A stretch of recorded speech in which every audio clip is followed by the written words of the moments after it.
السلام علیکم ناظرین، ریڈیو پاکستان ملتان کے پوڈ کاسٹ اسٹوڈیو میں ہم آپ کو خوش آمدید کہتے ہیں، اور ہمارے پاس اس اسٹوڈیو میں بے شمار ایسے ستارے تشریف لائے ناظرین اور سامعین کہ جو اپنی فیلڈ میں اپنی ایک خاص پہچان رکھتے ہیں، جنہوں نے اپنی محنت کے ذریعے اپنا ایک نام بنایا، مقام بنایا اور لوگوں کے لیے ایک مثالی شخصیت کے طور پر ابھرے۔ آج ایک ایسی ہی خوبصورت شخصیت ہمارے ساتھ ریڈیو پاکستان ملتان کے اس پوڈ کاسٹ اسٹوڈیو میں تشریف فرما ہیں۔ جی ہاں، ہمارے ساتھ موجود ہیں مبشر سعید صاحب۔ آپ معروف شاعر بھی ہیں، سوشل ورکر بھی ہیں، اور ان کی جو سب سے اچھی بات ہے وہ یہ ہے کہ انسانیت سے محبت رکھنے والے، پھولوں سے محبت کرنے والی آپ شخصیت ہیں۔ السلام علیکم سر۔ جی وعلیکم السلام۔ سب سے پہلے تو ہم آپ کو اپنے اسٹوڈیوز میں خوش آمدید کہتے ہیں۔ بہت شکریہ، آپ نے یاد کیا اور بلایا۔ اچھا، ہم بارش کی بات کریں، پھولوں کی بات کریں، رنگوں کی بات کریں تو شاعری کی بات ایک فطری بات ہو ہے، جاتی ہے اس میں ہمیں۔ اور آپ ماشاءاللہ لکھتے ہیں، لفظوں سے کھیلتے ہیں۔ تو بالکل ابتدا میں، نوجوانی میں کیسے خیال آیا کہ شاعری کو اپنے اظہار کا ذریعہ بنایا جائے؟ اصل میں جو بھی انسان اس زمین پر آیا ہے اس کی خواہش ہوتی ہے کہ وہ اپنے بارے میں بتائے یا اپنے آپ کو اظہار تک لائے۔ تو میں نے جب یونیورسٹی میں ایک لٹریری سوسائٹی جوائن کی، یہ ایگریکلچر یونیورسٹی فیصل آباد کی ایک سوسائٹی تھی جو کہ طرح مقابلہ جات غزلوں کے اور نظموں کے عنوان دے کے کرواتی تھی۔ اس میں نے مقابلوں میں شرکت شروع کی، پہلی سٹیج پہ یہ تھا پہلا قدم۔ اس کے بعد پھر حلقہ باب ذوق فیصل آباد اور وہاں کے جو شعراء اور ادبا تھے ان سے ملاقات کرنے کے بعد، کتابیں پڑھنے کے بعد یہ سب جو ہے نا ایک سلسلہ بن گیا۔ صحیح۔ ابتدا میری ایک سوسائٹی سے ہوئی تھی جو کہ ایگریکلچر یونیورسٹی کی ریٹیل سوسائٹی تھی۔ زیادہ تر مبشر سعید صاحب کس اسلوب میں آپ نے لکھا؟ اچھا، یہ تو اپنے بارے میں خود بتانا بڑا عجیب لگتا ہے، لیکن کتاب کیونکہ میری پہلی چھپ چکی ہے اور اب دوسرا مجموعہ بھی آیا ہے، تو جو کرٹک ہیں اور جو شعر پڑھتے ہیں اور شاعری کے بارے میں بات کرتے ہیں تو مختلف رنگ ہیں جو انہوں نے میری شاعری میں دیکھے ہیں۔ اس میں کچھ تصوف کا ہے، کچھ محبت کا ہے، کچھ نیچر سے محبت کا ہے، اور اس طرح کی جو ہے نا ملی جلی چیزیں ہیں جو شاعری میں آئی ہیں۔ صحیح۔ اچھا، ایک شاعر جب اچھا لکھتا ہے تو وہ بہت سے شاعروں سے متاثر بھی ہوتا ہے، ان کو پڑھتا بھی ہے۔ جی جی۔ آپ نے زیادہ تر کن شاعروں کو پڑھا اور کس شاعر کے اسلوب سے آپ زیادہ متاثر ہوئے؟ متاثر تو شاید میں نہیں ہوا، لیکن مجھے بہت سارے شاعر پسند ہیں، جیسے آپ ظفر اقبال اور ثروت حسین، شکیب جلالی، خالد احمد صاحب، ممتاز اختر صاحب، عباس تابش، شاہین عباس، انجم سلیمی، مقصود وفا، ایک فہرست ہے جو 60 کی دہائی سے لے کے اب تک۔ اس میں آپ اساتذہ جو ہیں غالب میر، آتش داغ، ان کو تو ضرور پڑھنا چاہیے، صحیح۔ اور ان سے جتنا آپ استفادہ کریں یا ان سے سیکھیں۔ اور یہ استاد ہمیشہ جب بھی آپ پڑھیں آپ کو سکھاتے ہیں، لفظوں کا استعمال سکھاتے ہیں یا محاورے کا استعمال سکھاتے ہیں۔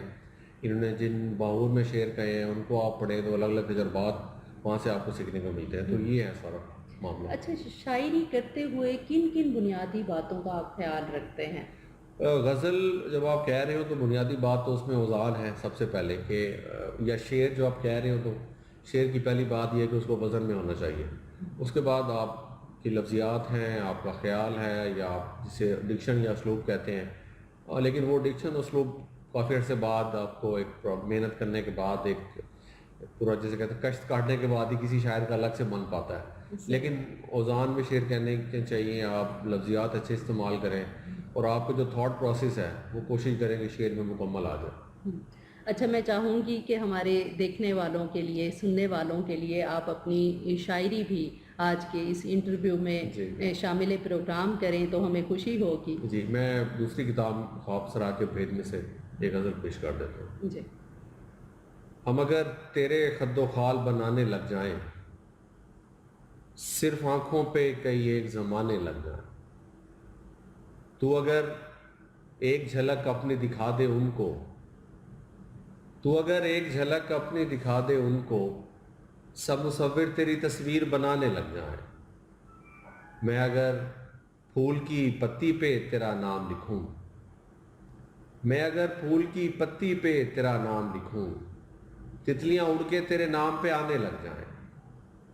سرمدی لہجے میں گاتے ہوئے حساس پرند، سرمدی لہجے میں گاتے ہوئے حساس پرند، دل کی آواز میں آواز ملانے لگ جائیں، واہ، سرمدی لہجے میں گاتے ہوئے حساس پرند، دل کی آواز میں آواز ملانے لگ جائیں، ایک لمحے کو اگر تیرا تبسم دیکھیں، ہوش والوں کے سبھی ہوش ٹھکانے لگ جائیں، واہ، ہم اگر وجد میں آئیں تو زمانے کو سعید، کبھی غزلیں تو کبھی خواب سنانے لگ جائیں۔ واہ، بہترین۔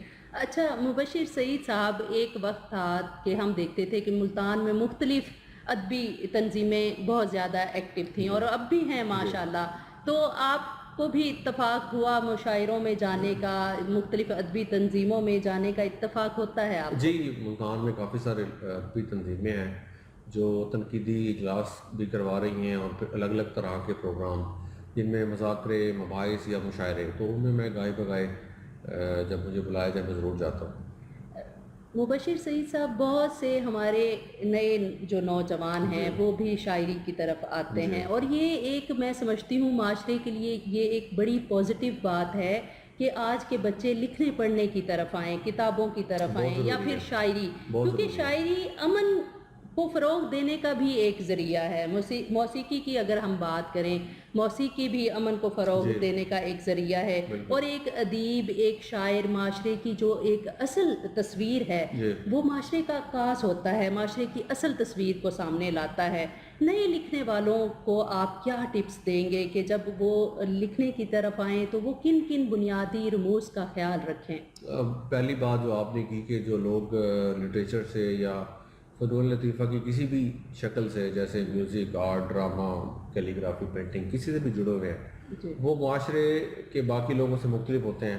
وہ اپنی جس بھی فارم سے وہ جڑے ہیں اس کے لوگوں سے ملتے ہیں، رنگوں سے کھیلتے ہیں، میوزک میں رہتے ہیں، یا شعر کہنے والا جو بچہ ہے وہ کتابوں میں رہتا ہے، لٹریری لوگوں سے ملتا ہے، تو وہ معاشرے میں باقی لوگوں سے میرے خیال میں بہتر اپنا رول پلے کر سکتا ہے اس کو بہتر بنانے میں۔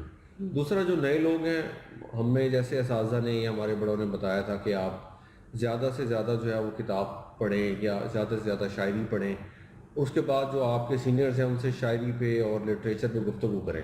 جب آپ یہ دونوں چیزیں کرتے ہیں تو آپ کا جو تھاٹ پروسیس ہے وہ بھی بہتر ہوتا ہے، اور آپ کے اندر لکھنے کی صلاحیت میں جو نکھار ہے وہ پیدا ہونا شروع ہو جاتا ہے۔ صحیح۔ اچھا مبشر سعید صاحب، آپ نے ماشاءاللہ بڑی اچھی ہمیں شاعری بھی سنوائی۔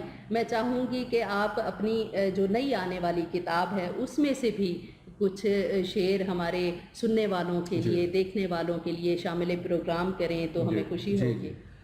اس کتاب کے بعد کچھ غزلیں میں نے کہی ہیں، ان میں سے ایک غزل میں سنا دیتا ہوں۔ تیرے بدن کی تب و تاب دیکھنے کے لیے،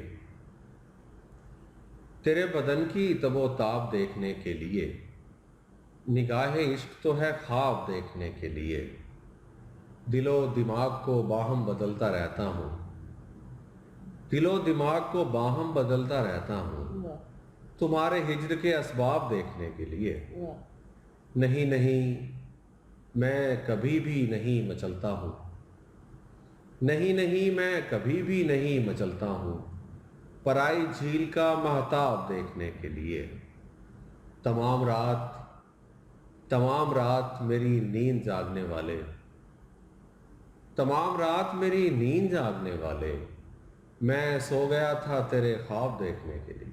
واہ، بہترین۔ اچھا مبشر سعید صاحب، میڈیا کا جو رول ہے شاعری کو پروموٹ کرنے کے حوالے سے، موسیقی کو پروموٹ کرنے کے حوالے سے، اور آج کل ہم دیکھتے ہیں کہ جدید ٹیکنالوجی کا دور ہے، سوشل میڈیا بہت زیادہ ہمارا مختلف شاعروں کو سامنے لانے کے حوالے سے سوشل میڈیا بھی بڑا اہم پلیٹ فارم بن چکا ہے، ایسے ہی ریڈیو ہے، ٹی وی ہے، تو میڈیا کی اہمیت کو آپ کس طرح سے دیکھتے ہیں شاعری کو سپورٹ کرنے کے حوالے سے، شاعروں کو پروموٹ کرنے کے حوالے سے؟ ہر دور میں میڈیا کا کردار رہا ہے۔ ایک دور میں جب اخبار اور صرف پی ٹی وی یا ریڈیو ہوتے تھے تب بھی، اور اب بھی ان سب کا بڑا اہم رول ہے۔ اس کے ساتھ ساتھ فیس بک، واٹس ایپ، وہ چیزیں جو ہیں ان پہ فلوٹ ہو رہی ہیں، شیئر ہو رہی ہیں، تو ایک سلسلہ شاید آج سے 10 سال پہلے جو تھا اس سے زیادہ بڑھ چکا ہے۔ جو ہمارے ادارے ہیں جیسے ریڈیو ہے، ٹی وی ہے، یہ بھی اپنا رول پلے کر رہے ہیں، لیکن مزید کوشش کی جا سکتی ہے زیادہ مشاعرے کرا کے، زیادہ مباحث کرا کے، اور اپنا جو ہے نا وہ ہر میڈیم اپنا رول پلے کرے.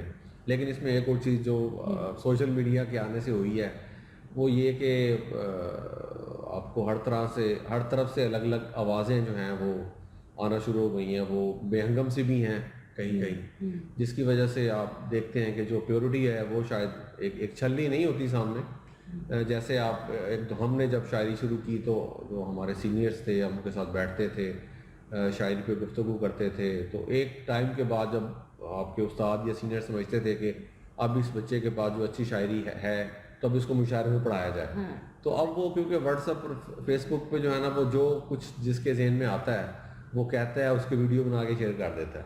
تو یہ تھوڑا سا ہے معاملہ، لیکن ہو سکتا ہے وقت کے ساتھ ساتھ چیزیں انہی پلیٹ فارم سے ہوتی ہوئی پیوریفائی فارم میں آ جائیں. بڑی آپ نے ابھی اچھی بات کی کہ مشاعروں کے ذریعے اچھے طریقے سے ہم اپنی شاعری کو سامنے لا سکتے ہیں، اور اس میں میڈیا کا کردار بڑا اہم ہے.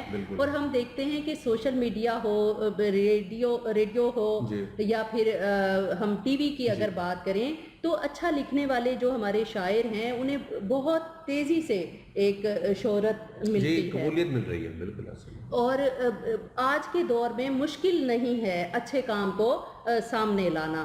اگر کوئی اچھا کام کر رہا ہے، محنت کرتا ہے، تو میڈیا بھی اس کے ساتھ ساتھ اس کے ہم قدم ہوتا ہے. اور مبشر سعید صاحب، یہ بھی بڑی اچھی بات ہے کہ جب مشاعروں میں ہم لوگ جاتے ہیں، فیملیز جاتی ہیں، تو اس سے ایک معاشرے میں ایک ٹھہراؤ ضرور آتا ہے. فیملیز کو بھی ایک انٹرٹینمنٹ کا ایک موقع ملتا ہے، اور سب سے بڑی بات ذہن سازی ہوتی ہے. وہ لفظ ہمیشہ جو ہے نا وہ اپنی کرامت دکھاتا ہے، جس بھی فارم میں اس کو شاعری میں استعمال کیا جائے یا نثر کی فارم میں کیا جائے تو وہ اپنا اثر تو چھوڑتا ہے اپنے پڑھنے والے پہ یا جس کو وہ سنایا جا رہا ہو.